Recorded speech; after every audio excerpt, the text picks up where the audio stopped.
कोकणातील प्रत्येक अपडेट जाणून घेण्यासाठी आजच माझे कोकणच्या सोशल मीडिया प्लॅटफॉर्मला लाईक, फॉलो आणि सबस्क्राईब करा।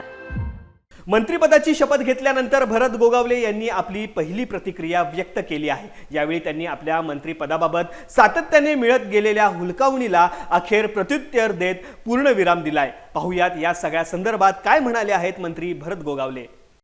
गेली 2-2.5 वर्ष जे काय पत्रकार, मीडियावाले, विरोधक जे काय आम्हाला हिनवत होते, तर आम्ही शांततेने घेऊन आम्ही कुठेही पक्षाला किंवा कोणालाही काहीही डाग न लावता आमचं काम करत राहिलो आदरणीय एकनाथ शिंदे साहेबांच्या नेतृत्वाखाली, आणि त्याचं फळ आता आम्हाला मिळालेलं आहे। कारण साहेबांनी पूर्ण विश्वासाने जी जबाबदारी दिलेली आहे ते आम्ही पूर्ण पार पाडणारच आहोत।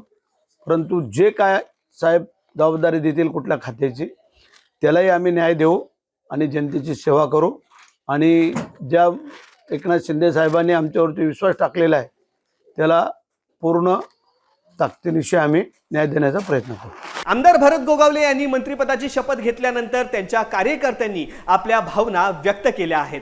पाहुयात। आपण पाहिलं तर रायगड जिल्ह्यात आज दिवाळी साजरी होत आहे।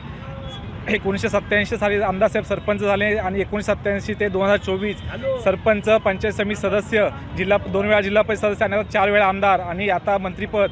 त्या ठिकाणी आमदार साहेबांची 37 वर्षाची सामाजिक व राजकीय कारकीर्द, एवढी मोठी तपश्चर्या आणि त्या तपश्चर्याचं आज फळ मिळाले असं मला आमच्या सर्व कार्यकर्त्यांना वाटतंय, संपूर्ण रायगडकरांना वाटतंय। आणि या शिवसेनेचे मुख्य नेते उपमुख्यमंत्री आदरणीय एकनाथजी शिंदे साहेब यांनी शिवसेना प्रमुखांच्या, हिंदू हृदय सम्राटांच्या सच्च्या शिवसैनिकाला न्याय दिला आहे। या ठिकाणी छत्रपती शिवाजी महाराजांची राजधानी किल्ले रायगड, या रायगडचे प्रतिनिधित्व करणारे आमचे आमदार आणि या आमदारांना खऱ्या अर्थानं महाराष्ट्राच्या मंत्रिमंडळात देऊन या ठिकाणी रायगडच्या जनतेचा सन्मान केला आहेच। त्या ठिकाणी 37 वर्षाच्या राजकीय कारकिर्दीचा देखील, कर्तृत्वाचा देखील या ठिकाणी सन्मान केला आहे।